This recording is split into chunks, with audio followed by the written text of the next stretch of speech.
Hey everyone, welcome back to Poplar Preparedness. This is part 2. I have Merritt with me. He is Miles' brother, and we're going to be continuing our conversation about what's kind of going on here. Now you have a little bit of a different role than your brother. Could you explain that?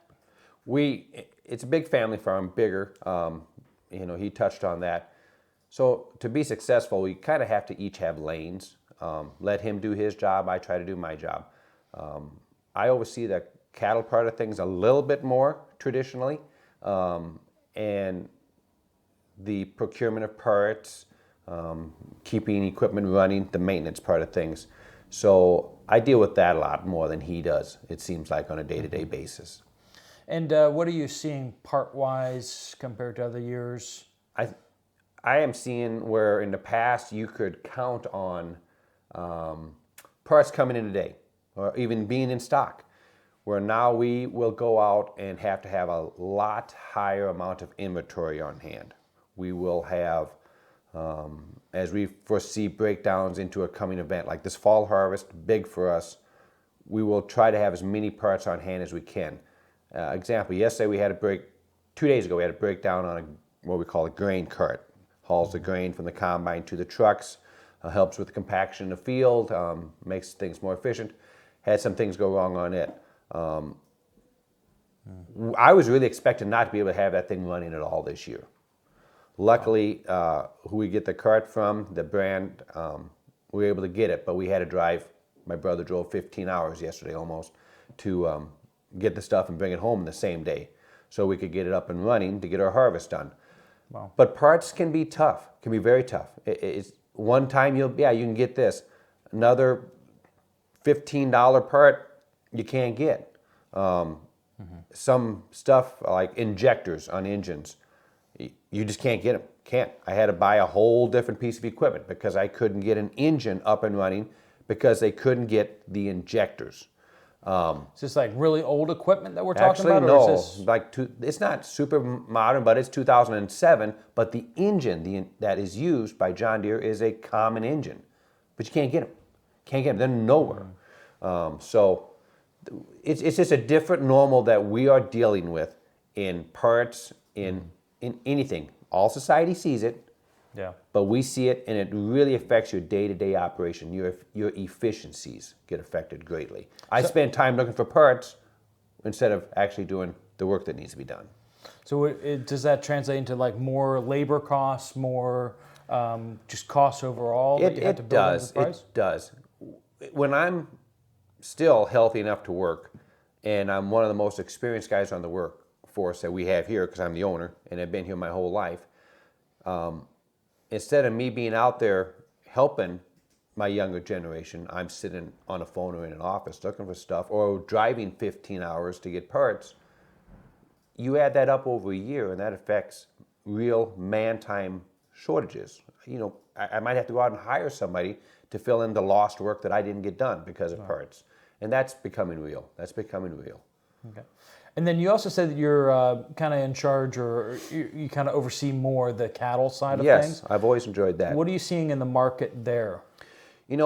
It's all trickle down, but starting at the cow-calf pairs, the traditional families and individuals and farms that will have cows and calve them out, both in spring and in fall. That's a high labor intense time. You're working long hours, no sleep, whatever the weather is you deal with. You just keep those calves alive, take care of the moms.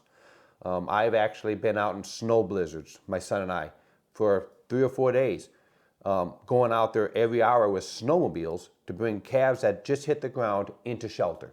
And we just, with sleds, and we had to live that way. Well, when you have that struggle, it can be exciting, but exhausting. And after a time, you get guys my age and older, 50 and older, saying, it's not profitable. The packing plants are getting X amount of dollars per head, and I'm getting a third or a quarter or a low percentage of what they're getting, and I'm doing the hard labor. They're packing it in. They're done. So the traditional cow-calf pair operations are going away, and going away fast. And that will affect the bottom line. So in the future, we're going to be seeing a lot less calves out there. It's and possible. A lot harder to repopulate the herds. It is if you don't have the young individuals willing to come in and fill those shoes. It can be. And some of the young individuals are like, why would I want to? Why? What's the win for me to have a family on this farm and have these struggles and see what I'm seeing with my parents and grandparents all these years? I don't want to come back to that. I love the life, Right. but I don't want to end up my life in their shoes.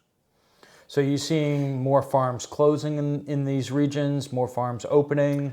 I'd say you get bigger farms, but less farms, even in this area. From when my dad was young, or when I was even young, there's less farms, but bigger farms. But bigger farms need a higher staff, right? Yeah, you can't always say it's better. You can't always say it's better than having the small farms. I'd have a hard time making that argument that the bigger conglomerates are more efficient than a smaller family farm. In fact, I think you can make proof that it's the opposite. Yeah, it's tough, and especially out West River, when we call it West River, west of the Missouri River, in South Dakota, they get a lot more spread out, and they really deal with a totally different climate than we do, even eastern South Dakota. So these droughts, they're hardy people out there, and no one loves them.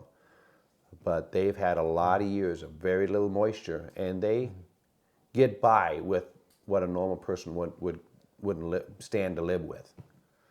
Now, that kind of touches on another issue of feed and like what are you seeing with feed costs? And They've skyrocketed. You know, feed costs follow grain prices. Grain prices have been up because of the drought in a lot of areas.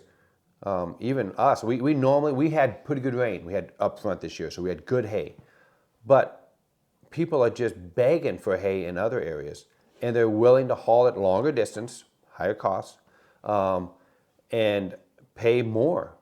Well, that's the going market right now because of things, but it's really tough on these people who don't have the financial depth to withstand this financial storm that's hitting them with hay prices.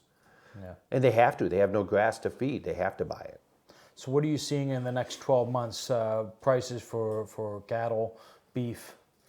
I really think beef's prices are going to go up. I think they're either going to go up, or some of the people who own them are going to lose tremendous amount of money because of how well the prices have been at this year.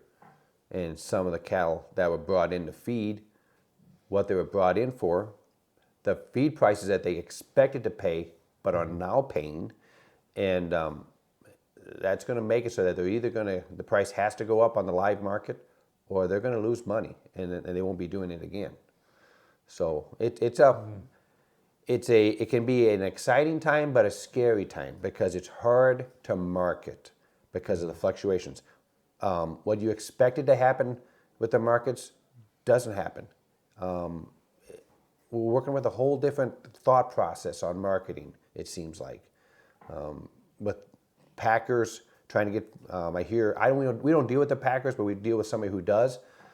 Used to be you could do one thing. Well, now you can't market to the packers the same way, and that affects them, and then that trickles down to everybody.